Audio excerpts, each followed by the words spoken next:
right, guys, we're gonna do a Jubilee review. Jillian Michaels versus the body positivity movement. Obviously, if you don't know what Jubilee is, they get one person to debate people that disagree with them. Typically, it's like a 1 against 20, and here is gonna be Jillian Michaels versus 20 of the body positivity movement people. And the first topic they're going to discuss is obesity is not healthy, and pretending it is puts live at risk. So let's see what they say. Find it Hi. I'm Edie. Nice to meet you. I'm an Edie. eating disorder therapist. I'm going to do my best to not use the O word because I find it pretty offensive. Obesity? She can't say obesity. Did you hear what she said? She's a therapist too, a body eating therapist, but she can't say obesity because it's So I'm going to use fat-bodied as we talk. Okay. Do you understand why people find it harmful and triggering? Overweight and obese is literally just having too much body fat. It has nothing to do with the quality of the person. Yeah, I agree with you on that. Are we going to debate the claim? Yeah, Or I just are wanted we to. Gonna, Yeah, I wanted to clarify though the are language. we going to pretend like I'm a 3 and you're my mommy, telling me how to talk? Wow. Okay. Okay. So the claim that you're saying is that it is. I don't blame it, because if you're here to debate the specific claim that obesity is not healthy, right? And she comes up to you and goes like, I'm gonna not use the O word because I find it offensive. Do you know why I find it offensive? I wonder if she's talking about like, does she put like the obesity as in the same level as the F word or the R word, like retarded, right? Or, calling someone like a fag, or the N word, like white people shouldn't say N word. Does she put that in the same category? Is inherently unhealthy to live in a fat body. It's inherently unhealthy to have excess body fat. Yes. Okay. Where are you getting that information from? Oh, okay. There are dozens of MRT trials that show having excess body fat. Dozens is causal, not correlated. Oh, no, that's not true. There's no disease that just fat-bodied people get. I didn't say that. But obesity lends itself to all-cause mortality across the board. Have you heard of something called adiposopathy? Mm-hmm. Okay, so you know it means literally sick fat. And you understand how it works? Mm-hmm. Okay, tell me how it works. So it's an additional layer of fat in the stomach area. No, that's not what it is. It works as follows. When we eat too much food that has energy that we're not utilizing, the body needs to put that energy somewhere, right? So it puts it in fat cells. So it puts it in initially subcutaneous fat cells, a little bit of visceral fat, which is fat around the organs. And at first you have hyperplasia, which means we're recruiting new little fat cells, which isn't necessarily a bad thing up to a point. Now, the issue is that once you can no longer recruit more fat cells, right, you get hypertrophy. So the fat cells start to expand. And this is exceptionally dangerous because what ends up happening is the blood vessels get outpaced. So the fat cells can't get oxygen and they start screaming, literally. And when they do, they release cytokines, inflammatory proteins, right? I want to pause. Of course you do want to pause. Okay. Because it's irrefutable. You don't even know what I'm talking about. So here's the thing too, right? So if you work out, right, if you go to the gym, right, and I like going to the gym, I would do it almost 5 to 6 days a week. And as you get into the gym, you start learning how to eat, you start learning supplements, what supplements to take, what supplements to take. And obviously now we're even into the peptide world, right? So you have things like MOTS-c, Reta, Trizzy, semaglutide. So when you're trying to do fat burning, right, because you understand, like she's saying, your body's going to use the fat and the energies to help out, right? So MOTS-c helps to place that fat, that energy, right, to your body to burn it up even quicker. Reta makes you sensitive, gives you sensitivity to your insulins, right? And then Reta obviously suppress, or also suppress. Trizzy will suppress. Then my glutathione will suppress. They're trying to help you burn and oxidize that fat away, right? Because you don't want to have too much of your fat. Okay. Now, interesting that she says, the woman, the therapist, she says, she tries to get Michaels there and says, oh, obesity is not the only reason why, right? It's not the sole reason why people die of certain things or have a certain disease, right? And Michaels points it out. It's not the sole reason, but it is a factor, a huge factor into why people can develop certain diseases and certain things like that. So she's not wrong there. Okay. And obviously they're giving us some fact checking stuff here. So having too much excess fat, having too much fat in your body, and you're not exercising and you're not doing anything with that energy, if you just pop down and sit down and just constantly eat, and you're not, the body is going to retain that, right? Because you're not burning that fat. Okay. That's why they always tell you, if you want to keep your insulins decent, after you eat, just go on a 10-minute walk, right? It helps to relieve some of that insulin of the food that you just digested. About. So Jillian, okay, first of all, I don't appreciate the way that you're speaking to me. You called me out for just trying to understand the languaging and saying I was talking to like a 3-year-old. I felt like I was talking to you very respectfully. You're talking to me very disrespectfully right now. Here's the thing. And I would have done the same thing, because she claims to be a therapist. Then she asked her a specific question. Do you know what it is? And she gave the wrong answer. So clearly you don't understand how the mechanism of what you're talking about, right? You're telling me you understand it, but you don't understand it. You fundamentally didn't describe it accurately. But what I understand is that what's lipotoxicity? I don't want to talk about, I am not, okay, here, I'm going to say this straight out. I am not a medical doctor. Okay. So no, she's a therapist though, right? She's a therapist. She's all about your feelings. She's not worried about what's going on physiologically, right? What's going on with the body, the mechanisms, the metabolisms, all of this stuff. She's not worried about that. She's just worried about your feelings and how you feel about your body. I'm not going to talk to you about medical diagnosis because that's outside my scope, and I'm fully willing. Hey, I'm fully willing to be wrong. What I am here to talk to you about is the fact that people in fat bodies are irreparably harmed going into the medical system every single day. Yo, people in fat bodies.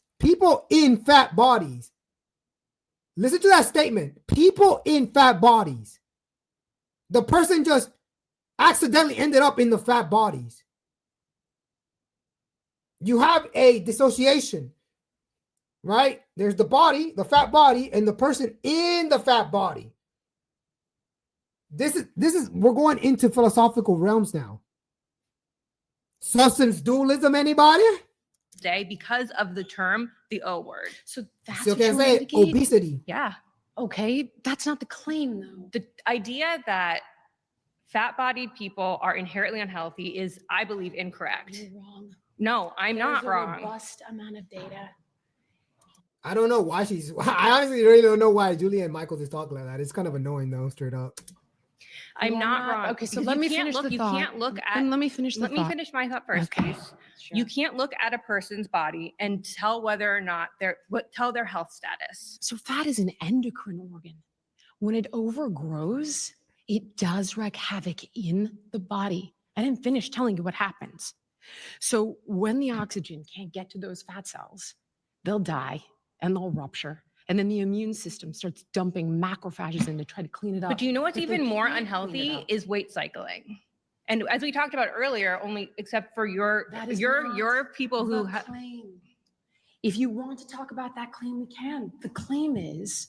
So then what are you supposed to do though? So let's say this person is in a fat body and they are inherently unhealthy, right? We're telling they're unhealthy because they're in this fat body. What are they supposed to do? Will be more significantly. I got it. You lose the weight because I'm not disconnecting the fat body from the person. She keeps saying the person in the fat body. She's trying to disconnect, right? The body and the person. As if again, this is we're dealing with actual the question of the soul and stuff like that. If the person is in control of the body, of their body, it's their body. It's not like, it's not like transgenderism, right? Because it sounds a little bit like transgenderism. This person is in the wrong body. They want to be a woman, but they're in the man's body. You're using the same exact type of logic with obesity. This person is just in the wrong body. They're in a fat body, and this person's in a skinny body, and this person's in a medium-sized body. That's not how it works. The person, that's their body. She says, what are they supposed to do? Lose weight. Go get tested. Figure out why you're overweight. Figure out why you have excess fat. Figure out why you have this and that. It would be the same way with a skinny person. Why are you not eating? Why can't you get enough calories in? More prone to all-cause mortality. For me, Intentional weight loss fails 95 to 98% of the time. So what is the intentional weight loss? Intentional weight loss, right? So let's take the intentional out and let's make it tensional. Tensional weight loss doesn't do it. Oh, intentional weight loss doesn't work. 90% of the time, people will gain their weight. You would probably know this better than me. Because weight is not an individualistic pursuit. You narrow it down to this idea that it's causal, like that they're just not trying hard enough. But No, that is, I didn't say that. It's multifactorial, unquestionably. A lot of people lose weight. The problem, right, is that they put it back on. Are we in agreement? Yes. Okay, great. Why do you think? Okay, we got to pause there. God damn it. All right. I'm sorry. John. She was getting to a good point. Even in bodybuilding and stuff like that, it's true. If you do not keep your regimen, if you're not serious enough about maintaining, having a maintenance, right? Because you could be in a calorie surplus, calorie deficit, and a maintenance window, right? You will regain that weight if you hit a certain goal, and then you don't keep your TDEE, right? So let's say like you're 210, but you want to weigh 175. You hit that goal, you go into a calorie defect, right? Then you hit 175. All of a sudden, you're happy 175. Now you have to find out your TDEE to contain that, to keep that maintenance level the same. So you can stay at 175. I'm getting somewhere. Yeah, but She got voted out. What is this person going to say? I have lived in a fat body for like as long as I can remember. And I've known very many fat people. And Hey, she said she's been in a fat body for a very long ass time. That's crazy. She's been in a fat body. Like she can't get out of it. Like she can't stop it. I don't think any of us, the people that I know, I can only speak to the people that I know. I don't think any of us are pretending that we're okay with it. What I want to say here is I live with autoimmune disorders. I live with chronic illness, and I'm also neurodivergent. And this is, the body positivity movement has made it so that I can tolerate this life. I can find ways to thrive even still. But I'm not pretending that this doesn't bother me. And by bother, I mean that it doesn't hurt to carry my weight. I'm willing to concede with you that carrying around extra weight is harder. It is. But it must be done. I don't know that I agree with you. Okay. Tell me more. Right. What does that mean? It must be done. So now obviously this person says she has several other issues that she has to deal with. So that could be a factor as to why she can't lose a certain weight, or she can't lose the amount of weight that she wants to lose or whatever. But what does that mean that it must be done? I'm 450 pounds, so I can't lose it, right? Because I'm in a fat body, right? This is the body apparently that I have to be in. I'm 450 pounds. I'm 350 pounds. I'm 320 pounds. I must have to carry this weight. Please. Do you? Why do you think it must be done? Because I've worked really hard to not have this. What does that mean? Right. Like you beat yourself up in the gym or something? No, I don't. That's not fun. No, I'm not. I'm just trying to understand what you mean. What I mean is that I grew up with a number of undiagnosed conditions, and even I can think back to like middle school, and I couldn't keep up when the PE teacher would make us like run laps, and I'm like, this is physically aching me, and I didn't understand why. And I didn't understand why because I grew up with a single parent. undocumented single parent. We were bound to the medical system that we had access to. I understand. I've done what I needed to do a number of times to try to lose weight. These people don't care. Look, they're putting the red flag out. I've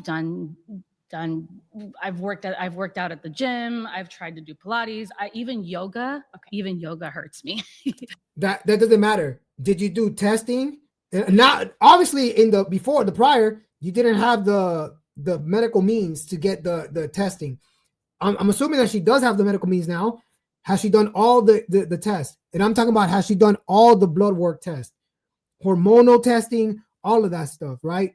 Which I get, it could be expensive, but if she's saying that she has all these issues, then clearly that's going to affect some way or another the ability for you to, even if you're hitting the gym, even if you're doing Pilates and yogas, which that's a different thing. But if you're hitting the gym like resistance and cardio, even if you're doing that, but you're not checking your hormonal balance, you're not checking all type of things, you may not lose weight. So that's the question here too. Okay, so the exercise causes you pain. The So you do exercise autoimmune causes condition. Okay, no Right. problem. I'm with you. Dieting, for example. Okay. That doesn't make any sense to me. I don't think that food makes very much sense to me in my neurodivergent brain. This is where mechanistic eating actually helps people who are neurodivergent, and the research supports that because it doesn't have to make sense to you. Okay. In other words, it's like you eat on these schedules and you eat these foods and you eat this much, hence the concept, right, of Hard mechanistic. pass. I don't like that. I understand that you don't like it, but you'll have to decide what you don't like. Right. Okay, here we go. I don't like it. So this is the thing about dieting as well, or not even dieting, but being consistent in how you eat your macros and all this crap. I know people are like, I don't want to take. Again, if you want to, it's like going to the gym. If you want to look a certain way, you want to feel a certain way, you got to put in the work. When it comes to food, the same thing is true. You eat too much carbs, you eat too much protein, you can never have too much proteins, but whatever. But if you eat too much carbs, you eat too much fats, that's going to have an effect on how your body looks and how you act a certain way. You take too much stimulants, it's going to have an effect on how your brain operates and stuff like that. So even if you're carb cycling and stuff like that, that's literally good. Notice what she said, though. She said, I don't like that, right? You have to eat a certain way and all that stuff. So it's not really much with the food or having to eat food. It's the, I don't like it. I don't like it. More carrying the weight or the mechanistic eating? Because it actually could be helpful. There are other ways forward, but you told me you tried them. I tried a whole lot. There's a lot of other things to be concerned about. I'm also a social worker. I work with youth. There are a lot of. Let's go back to you. Yes. Tell me. I'm saying for me, right? There are many things that I'm more concerned about than my weight. My body is not the most interesting thing about me. You just brought up your weight and said, I don't see a way out of this. Right. I've tried everything. I take care of it in the ways that I can, and I've found works for me. But you just told me it didn't work for you. But it works to an extent. You just told me it didn't work for you. It works to an extent. And this is an irrelevant conversation if you're happy with it. I stand on 10 toes down, that we are not pretending that but there's this is healthy okay. at any size. There are absolutely elements and aspects of the movement that do put that messaging into the universe. I've had those debates. You've said? I've had numerous debates with to- people who are body positivity activists that try to tell me that they can be healthy at any size. And it's just not the case. Hey, you know what's crazy? That's crazy. You have a TLC, have a friend that, a TLC, 600-pound life. And they're telling me that's healthy, that their daughter has to has to clean them, has to throw baby powder between their rolls. They can't use a certain bathroom. They can't move. They can't do any of this stuff. And that is why. But apparently that. Now, we're going to keep doing this because I want to do another. I'm going to keep doing this episode. But in this one, let's talk about the body activism real quick. What is it? Body activists are people who advocate for the acceptance, the visibility, and equal treatment of all bodies, regardless of size, shape, ability, gender, race, and other characteristics, right? They promote the idea that all bodies have inherent worth and deserve respect, representation, and access to all things like fashion, healthcare, media, and stuff like that. We kind of seen that with a lot of the commercials. Like you've seen it with the Adidas commercials, the Nike commercials. You start seeing like plus size women now being in there, plus size men being in there. This is them. They're trying to advocate for that. They fight systemic issues like weight discrimination, the diet industry, and the media portrayals that tie self-worth to appearance. And they fight this thing called fat phobia. Fat phobia, guys. These probably look at bodybuilding competitions and all this type of stuff and look at dieting and like, not me, not me. Because remember, just like the first lady said, it's a person in a fat body. They can't help it. They can't help that they're in a fat body. They can't help. It's crazy because you can see, and obviously, like, I'm not trying to go to the extremes of the bodybuilding world, but you see people constantly wanting to lose weight when they know something. They get tired of holding a certain thing. This is just, to me, the same logic as transgenderism. They want to have they don't want to be told that eating a certain way is wrong, that being a certain way is not good for you. They don't want to be told that. So basically the body activism, right, is basically another movement of basically what they're saying, hey, I don't want to be told how to eat, how to live my life, and you guys are just fat shaming me. You guys are all fat phobic. Who cares if I'm 510? Who cares if I'm 350 pounds and I eat McDonald's and I eat whatever and I can't walk for 5 miles without taking a break or doing this and that. I can't lose the weight because I'm in a fat body and I cannot be told. That's all it is. The same logic as transgenderism. You can't tell me what to do. I'm a man in a woman's body, or I'm a woman in a man's body. You can't tell me. I could do whatever I want. You can't patrol me. You can't police me. This is the same exact thing. Yet it's crazy to me that people are still looking to lose weight, that people know when there's something wrong with their body.